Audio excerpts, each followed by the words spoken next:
جمشید کا دل بلیوں کی طرح اچھل رہا تھا، ایک پاؤں زمین پر تو دوسرا آسمان پر۔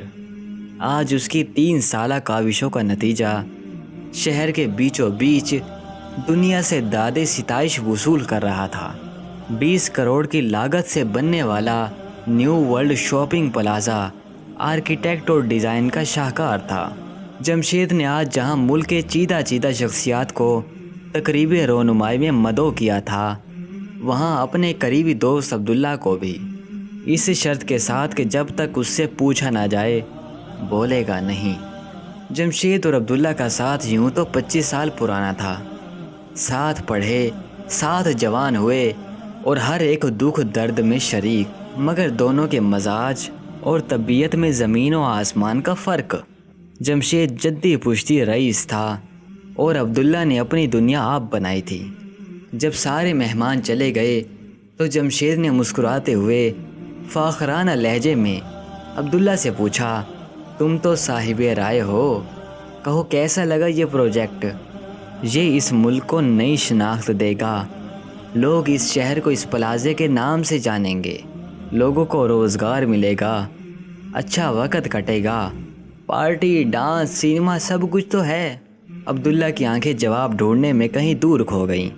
جمشید کو بھی جلدی نہ تھی، سو وہ اطمینان سے بڑی دلچسپی سے اپنے دوست کی گمشدگی کا مزہ لیتا رہا۔ عبداللہ تھوڑی دیر بعد گویا ہوا، کتنا مصنوعی لگ رہا ہے نا سب کچھ۔ ایک طرف بھوک و افلاس کے مارے لوگ، روٹی کو ترستے انسان، جھگیوں میں سسکتی زندگی، تو دوسری طرف عمارت کا یہ شاہکار۔ جمشید، اگر تم آج مر گئے تو قبر میں اس پلازے کی کون سی اینٹ ہوگی جو کام آ سکے؟ سینما، پارٹی ہال یا شراب کی دکانیں؟ بس مولوی صاحب، اپنے فتوے اپنے پاس رکھیں، جو نہ کسی کو کاروبار دے سکیں، نہ معیار زندگی، نہ بھوک میں روٹی اور نہ ہی تن پہ کپڑا۔ میں ملازمت کے مواقع دے کر اپنے حصے کا اسلام پورا کر رہا ہوں، جمشید نے ٹوکتے ہوئے کہا۔ عبداللہ نے اپنی بات پھر سے جوڑی، کیا کوئی ادارہ ایسا بنایا جا سکتا ہے جو نسلوں پر کام کرے، پڑھائی اور ہنر سکھائے، دھتکارے ہوں کی آبیاری کرے؟ عبداللہ، چھوڑ ان باتوں کو، چل گھر چلتے ہیں، میں تجھے ڈراپ کر دیتا ہوں، یہ بکواس پھر کبھی سہی، آج تھک گیا ہوں۔ دونوں دوست ہنستے ہوئے اٹھے اور جمشید کی نئی نویلی امپورٹڈ سپورٹس کار میں بیٹھ گئے۔ جیسے ہی کار پارکنگ گیراج سے باہر نکلی، جمشید کی نظر سیدھے ہاتھ پر کونے پر کھڑے ایک برہنہ بھکاری پر پڑی۔ کوئی 50 سال کا آدمی ننگو دھڑک روڈ پر سب کے سامنے کھڑا کھانا مانگ رہا تھا۔ جمشید کے منہ سے مغلظات کا ایک طوفان نکل پڑا۔ کمبخت، چرسی موالی، منحوس کو آج یہاں آ کے مرنا تھا میرے پلازے کے سامنے۔ اگر لوگوں کا ڈر نہ ہوتا تو اس حرام خور کو اسی گاڑی کے نیچے رون دیتا، چرسی کہیں کا۔ عبداللہ نے ایک تفصیلی نظر بھکاری پر ڈالی، دونوں ہاتھ آسمان کی طرف، سر نیچے جھکا ہوا، آس پاس کے ہجوم سے بے نیاز، ننگو دھڑک ایک ہی صدا لگا رہا تھا، بھوکا ہوں، بھوکا ہوں، بھوکا ہوں۔ عبداللہ نے ڈرائیور کو گاڑی روکنے کا کہا۔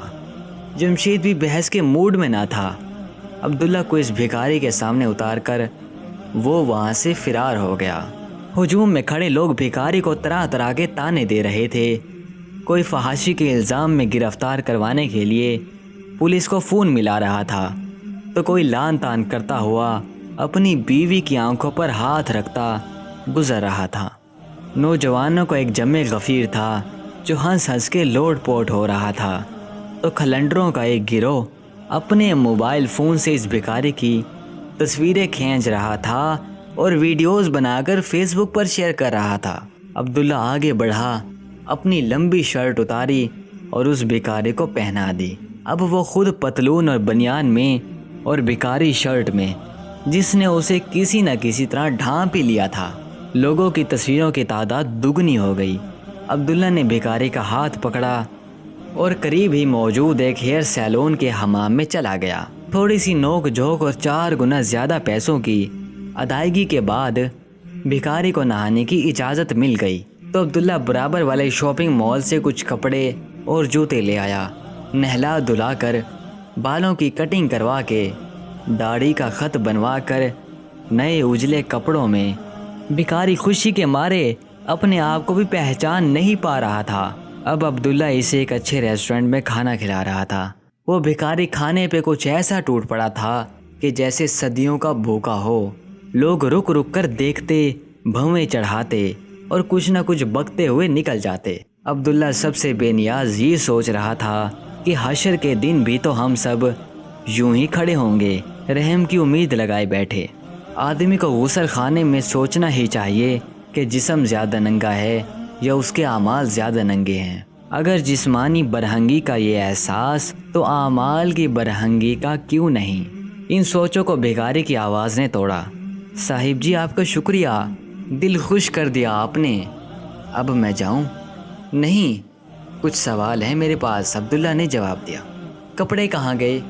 صاحب جی ایک ہی جوڑا تھا، گھر بار تو ہے نہیں، نہر پر نہانے گیا تو کوئی پیچھے سے اٹھا لے گیا۔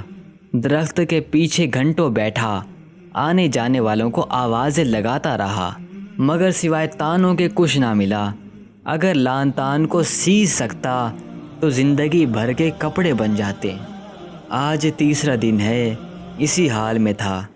سوچتا تھا کہ شاید باری تعالیٰ نے رکھ چھوڑا ہے کہ لوگوں کی آزمائش بنوں کہ کون کیا کرتا ہے۔ انٹرمیڈیٹ پاس ہوں، مگر نشے کی عادت نے یہ دن دکھلایا۔ آپ اچھے آدمی ہو، مالک آپ کو بہت دے گا۔ مالک کسے کہتے ہیں؟ عبداللہ نے پتھرائی ہوئی آنکھوں سے دوسرا سوال داغا۔ اجی وہ جس کی ملکیت ہوئے ہے، پھر وہ جیسا چاہے برتے، بس قبول کر لے، چاہے تو کام لے، چاہے تو زندگی بھر دیکھے بنا، چاہے تو بادشاہ بنا دے، چاہے تو مخلوق کے سامنے ننگا رکھ چھوڑے۔ مالک وہ ہوتا ہے جس کی منشا پہ سوال نہیں ہوتا۔ آپ تو پڑھے لکھے ہو بابو، آپ کو اتنا بھی نہیں پتا؟ عبداللہ نے پوچھا کون سا نشہ کرتے ہو؟ جی چرس پیتا ہوں، 500 کی آتی ہے۔ عبداللہ نے اگلا سوال پوچھا، اور اچھے والی؟ جی وہ تو امیر لوگوں کے بچے پیتے ہیں، وہ 3000 کی ایک ڈبی ہے۔ عبداللہ نے بھکاری کا ہاتھ پکڑ کر اٹھتے ہوئے کہا، چلو آج تمہیں چرس پلاتا ہوں۔ بھکاری کی تو بانچیں کھل گئیں۔ جی وہ آپ شکل سے تو مولوی لگتے ہو، مگر چلیں مجھے کیا، آپ نے تو دل خوش کر دیا۔ کوئی دعا، کوئی آرزو؟ مالک کی قسم مرتے دم تک آپ کے لیے مانگتا رہوں گا۔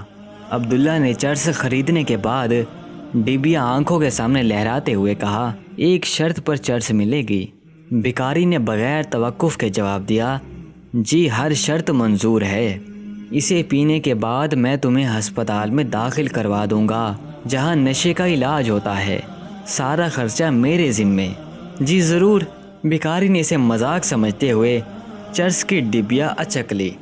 عبداللہ اسے ہوش سے مدہوش ہو جانے کے عمل سے گزرتے دیکھتا رہا اور ساتھ میں روتا بھی رہا۔ آج اس کا وضو آنسو سے ہی ہو گیا۔ اس نے دعا کو ہاتھ اٹھائے، اے اللہ سائیں، چرس یہ پیے اور نشہ مجھے چڑھے تیری محبت کا۔ میں نے حج کے لیے پیسے جمع کر رکھے تھے، آج اس کے علاج پہ لگا رہا ہوں، تو اگلے سال ضرور بلا لینا۔ اس سال یہ چرس کی ڈبی بدلے میں قبول کر، حشر کے دن میرے اعمال کے ننگے پن کو بھی چھپا دینا۔ اے میرے مالک، اپنی منشا پر چلنے کا ظرف دے، قبول کر لے، آسانی و عزت والا معاملہ کر، تو اچھا ہے، مجھے تجھ سے اچھے کی امید ہے۔ عبداللہ نے مدہوش بھکاری کو اٹھا کر گاڑی میں ڈالا، چرس کو چوم کر ڈیش بورڈ میں رکھا اور ہسپتال کی طرف روانہ ہو گیا۔ اگلے روز ملک بھر کے اخباروں میں 20 کروڑ کے نیو ورلڈ شاپنگ پلازا کی تصویروں کے ساتھ ایک بے مایہ ننگے فقیر کی تصویر لوگوں کے اعمال کی دھجیاں اڑا رہی تھی۔ اس کہانی کے بہت سے نتیجے نکلتے ہیں، ہر بات پر نتیجہ۔ کچھ نتیجے آپ بتا دیجیے جو آپ کو وزن دار لگتے ہوں۔